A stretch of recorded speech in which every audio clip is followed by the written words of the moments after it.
Redditors who've worked unusual jobs, what's the most unsettling or downright bizarre thing you've discovered on the job? My gig was house sitting for absurdly wealthy clients. One place, a sprawling mansion in Aspen, had a study filled with antique taxidermy. Totally normal, right? One night, I noticed a slight discoloration on a wallpaper pattern behind a moose head. Pressed it, and a section of the wall slid open. Inside wasn't a vault, but a perfectly preserved, child-sized tea party setup. All the dolls were missing their eyes, and a single, ornate teacup held a small, neatly coiled lock of human hair. I closed it and never mentioned it. Still shivers me. I used to do biohazard cleanup post-mortem. Saw a lot of grim stuff. One apartment, an old lady passed naturally, but it was days before anyone found her. The place was spotless, almost sterile, except for one thing. Underneath a loose floorboard in the bedroom, I found a small, embroidered sachet. Inside were 3 perfect, yellowed baby teeth, each carefully wrapped in a tiny scrap of silk. No other personal effects hinted at children or grandkids. Just those teeth hidden. It stuck with me, this quiet, hidden grief. I spent a summer digitizing old town records in the municipal archive. Mostly boring stuff, land deeds, birth certificates from the 1800s. But then I found a ledger from 1912, detailing expenses for the town's small orphanage. Tucked inside the last entry, for minor repairs, was a folded, brittle piece of paper. In frantic, barely legible handwriting, it read, "The basement is not empty. They hide amongst the bricks. Forgive us." The orphanage burned down mysteriously 2 years later. No survivors. As an animal control officer in a semi-rural county, you pick up everything from stray dogs to confused peacocks. One call was for unusual noises from an abandoned barn. Inside, I found dozens of bird cages, all empty but meticulously clean. In the very center was a single, immense cage, housing what looked like a perfectly sculpted, white ceramic horse, life-sized. No dust, no dirt, just this pristine, heavy statue. Then I noticed the tiny, almost imperceptible vent carved into its mane. It was breathing. I specialize in extreme hoarder cleanouts. One house was beyond belief, waist-deep in trash. In the living room, amongst towers of newspapers and empty takeout containers, we uncovered a small, perfectly preserved Victorian dollhouse. It was meticulously furnished, every tiny item placed with care. But every single miniature doll inside the house was facing the exact same direction, towards a tiny, unlit attic window. And each doll had a single, human baby tooth glued into its mouth. I worked night security at an abandoned asylum turned hospital from the 1800s. Standard creepy stuff, unexplained cold spots, flickering lights. One night, doing rounds on the 3rd floor, I distinctly heard faint, discordant piano music coming from the old recreation room. I pushed the door open, flashlight beam cutting through the dust. The room was empty, the ancient piano lid closed. But as I stood there, a single, deep, resonant note clearly vibrated through the floorboards beneath my feet. From nowhere. My job involved inspecting subterranean drainage systems and tunnels beneath the city. You see strange things, forgotten homeless encampments, ancient artifacts. But once, deep in a forgotten section of the 19th century sewer system, I found a small, surprisingly cozy room. A real bed, a hot plate, even shelves of books. It was clearly someone's long-term home. On a makeshift table, neatly placed, was a single, old-fashioned music box. I nudged it, and a haunting, tinkling lullaby filled the dark, damp silence. No one was home. My job as a lighthouse keeper on a tiny, isolated island was mostly solitude, checking the lamp, radioing in weather. The most exciting thing was usually a piece of driftwood. One morning, combing the beach, I found a bottle. Inside was a rolled-up note. I expected a generic message, but it was a meticulously drawn, detailed map of my island, with an X marking a spot directly beneath the lighthouse. Written below was a single, chilling instruction: don't dig it up. Let sleeping things lie. Being a deep-sea photographer for oceanographic institutes means documenting bioluminescent wonders and bizarre, unseen life. It's usually peaceful, just me and the crushing darkness. Until I was documenting a newly discovered hydrothermal vent system, miles down. My sonar picked up something enormous, perfectly symmetrical, just beyond the vent plumes. I edged the submersible closer, beam cutting through the gloom. It wasn't rock, not organic. A colossal, seamless black pyramid, covered in what looked like faintly glowing green hieroglyphs. It pulsed slowly. My comm started buzzing with static, and my navigation system died instantly. I backed away fast. Still have nightmares. My gig was a stand-in for a major action film's lead actor. Most of it is boring, hitting marks, standing under hot lights. This guy was a method actor playing a mob boss. He'd stay in character even off set, which was just annoying. One afternoon, during a lunch break, I walked past his trailer. The door was ajar. He was talking into his actual phone, not a prop. The package is secure. The Belgrade incident? No loose ends. She won't talk. He saw me for a split second before slamming the door. The chill wasn't from the AC. I ran ghost tours in an old colonial town. All theatrics, of course. Good stories, strategically placed creeks. My favorite spot was the old courthouse jail cells, supposedly haunted by a wronged prisoner. One night, I'm telling the usual tale when a woman in the group, probably mid-30s, goes absolutely pale. "What is that thing behind you?" she whispered. Nobody else saw anything. She started hyperventilating, pointing to the empty cell. I turned around, nothing. But when I turned back, she collapsed. Turns out, she saw a man with an old-fashioned prison uniform, just staring blankly. My job involved removing roadkill for the county. You see a lot of gruesome stuff, mangled deer, flattened raccoons. It's never pretty, but it's usually identifiable. One pre-dawn call came in for something large and unidentifiable on an abandoned logging road. I found it. About 8 feet long, cylindrical, jet black, and slick. No hedge, no tail, no limbs, no visible openings. Just a tube of thick, leathery hide, vaguely segmented with something hard protruding from one end. My flashlight didn't seem to reflect off it properly. I bagged it up, but felt wrong. Sheriff just told me to put it in the incinerator, no questions asked. I worked for a year as a private archivist for an incredibly reclusive billionaire.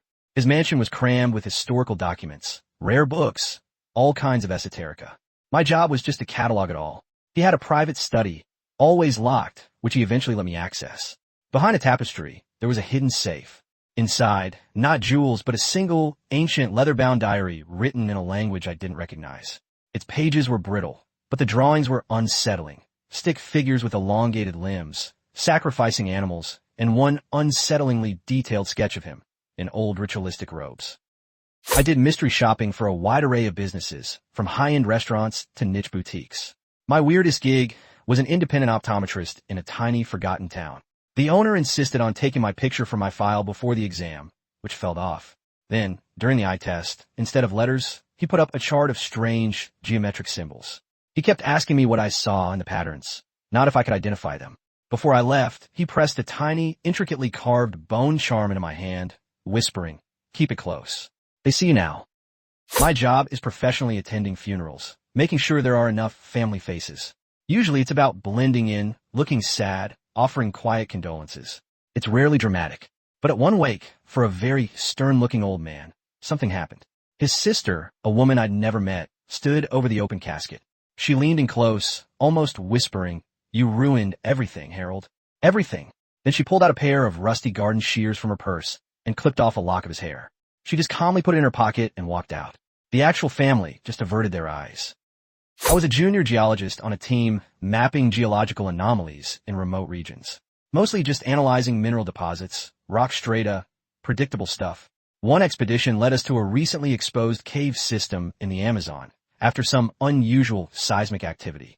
Deep within, beyond miles of pristine crystal formations, we found a chamber that was wrong. The walls were unnaturally smooth, a perfectly circular room with no natural geological features. In the center sat an object, not rock, not metal, about 10 feet tall. It was translucent, humming softly, and inside, suspended in a liquid, was a perfectly preserved, human-like skeleton, but with elongated fingers and an enormous cranial cavity. My job was curating a private collection of antique entomological specimens for an eccentric, reclusive baron. Think dusty vials and faded pins holding exotic insects from centuries ago.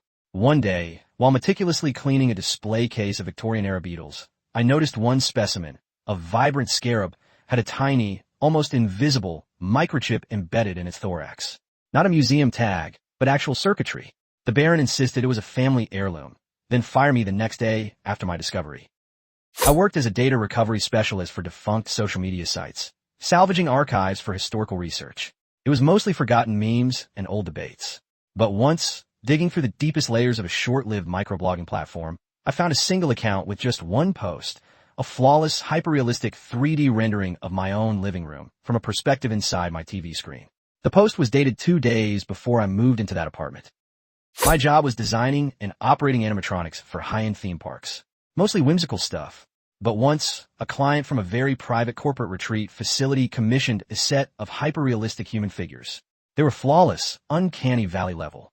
During final adjustments, I found hidden compartments in two of the figures containing detailed schematics of a secure government building, complete with ventilation shafts and camera blind spots.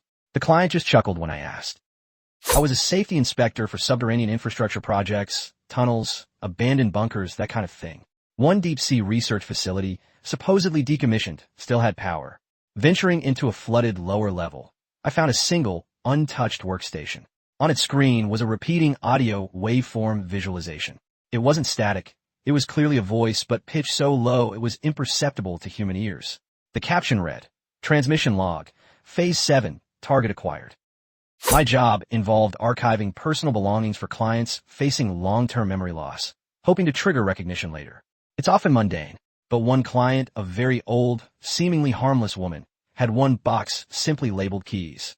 Inside were hundreds of identical, plain brass keys. No tags, no distinct features. I found an old, faded map with hundreds of unmarked red dots scattered across Europe and North America. Each dot was labeled with a single, unique, unpronounceable symbol. I crafted custom sensory environments for private clients, rooms designed to evoke specific feelings through light, sound, texture, and temperature. Most were for relaxation or creativity. One client, a quiet man who paid in cash, wanted a room designed to simulate complete emotional detachment. He provided me with a series of photographs, blank white walls, a single surgical instrument, and a pair of emotionless eyes. The most unsettling part? He wanted the smell of sterile blood as a subtle undertone. My gig was restoring historical artifacts for smaller, private museums. Lots of dusty pottery and rusty swords. One project involved a supposedly ceremonial staff from an unknown tribal culture, donated anonymously. As I carefully cleaned centuries of grime, a thin, almost invisible seam appeared. Inside the staff wasn't wood, but a hollowed-out chamber containing a single, perfectly polished, black obsidian sphere. When I picked it up, every light in the workshop flickered, then died. I specialized in acoustic mapping of ancient, abandoned structures, catacombs, forgotten bunkers, anything with unusual sound properties. I'd record echoes, resonance. In a particularly well-preserved Roman cistern, known for its endless reverb, I set up my mics.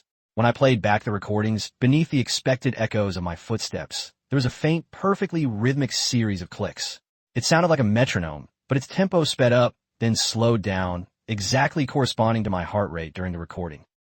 My job was operating remote, submersible vehicles for a company prospecting rare earth minerals in abyssal plains. Imagine piloting a drone miles beneath the surface. One shift, surveying a supposedly barren trench, my ROV spotted something perfectly geometric. Too smooth, too symmetrical for nature. I zoomed in, saw a subtle, almost imperceptible inscription on a dark, obsidian-like surface. Before I could screenshot, the feed glitched. My superiors claimed faulty sensors and had me work a different quadrant immediately. That segment of footage vanished from the archives. Still gives me chills. I freelance as an urban remediation specialist, basically clearing out neglected lots and derelict buildings, sometimes finding cool historical junk. Once, under a collapsed auto shop foundation, I found a meticulously crafted tunnel leading to a small, hidden room. It wasn't a squatter's den. It was furnished like a miniature 1950s living room, complete with dusty TV and canned food. On the table, an old photo album. Every single face was meticulously cut out. Someone had lived there and actively erased their past. I spent months in a sound booth, reading scripts to train AI language models. Thousands of mundane sentences, then thousands of bizarre ones. The cat pondered quantum mechanics. Your keys are under the second floorboard, north corner. One afternoon, I read a phrase. Remember the blue scarf, it's proof. I stopped cold. A blue scarf my grandmother knitted was in my pocket, completely unique to me. The engineer just shrugged. I recorded it anyway. I still hear my own voice sometimes, whispering that line in dreams. My old job was tracking and relocating endangered species, often from uncomfortably remote areas, for a super-rich private collector who masqueraded as a conservationist. We were in the Amazon basin, searching for a supposedly extinct jungle sloth. Instead, we found a bipedal creature, roughly human-sized, covered in mottled gray fur, with eyes that glowed faintly. It moved like nothing on Earth. The collector immediately deployed tranquilizer darts and encrypted all comms. I quit soon after. That thing wasn't an animal. Being a high-end exotic pet nanny sounds glamorous until you're feeding caviar to a boa constrictor. The weirdest gig was for a tech billionaire. His pet was a meticulously groomed, white Siberian husky. Except it never ate, never barked, never aged. It had eerily human-like eyes that seemed to track me with unnerving precision. One night, I accidentally bumped it. No growl, no movement, just a faint, cold hum from inside. The billionaire fired me the next day, claiming I disturbed the dog's meditation. My job was finding people who vanished. Not detectives, just verifying proof of life for inheritances or long-lost family. My last case took me deep into rural Nevada for a recluse. I finally found his cabin, completely isolated. He was there, alive and well, but definitely didn't want to be found. As I left, I saw him through the window. He slowly raised a hand and wiped away condensation on the glass, revealing a perfectly legible word he'd drawn. Run. I retired the next month.